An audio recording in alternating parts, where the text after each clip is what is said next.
আসসালামু আলাইকুম প্রিয় হুজুর। একটা মেয়ের সাথে আমার ৩ বছর যাবৎ প্রেমের সম্পর্ক। মেয়েটি আমাকে অনেক ভালোবাসে, কিন্তু আমি হারাম রিলেশনে থাকতে চাই না। আর আমাদের ২ পরিবার আমাদের সম্পর্ক মেনে নিচ্ছে না। এই পরিস্থিতিতে আমরা কি পালিয়ে বিয়ে করতে পারবো? আচ্ছা, আচ্ছা। এই হাসাহাসি না। এটা সিরিয়াস কোয়েশ্চেন। এর কারণটা হচ্ছে, মেয়ে চায় আমি হালালে যাব। ছেলেও চায় আমি হালালভাবে বিয়ে করব। কিন্তু মাইয়ার বাপ বলে তুমি এস্টাবলিশ না হইলে আমি আমার মাইয়া দিতে পারতাম না। এরকম বাপ আছে না নাই?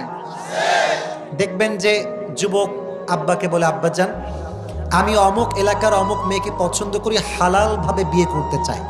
তো আব্বা বলে, তুই কি কামাই করিস রে বান্দর, তোর কামাই কি? আচ্ছা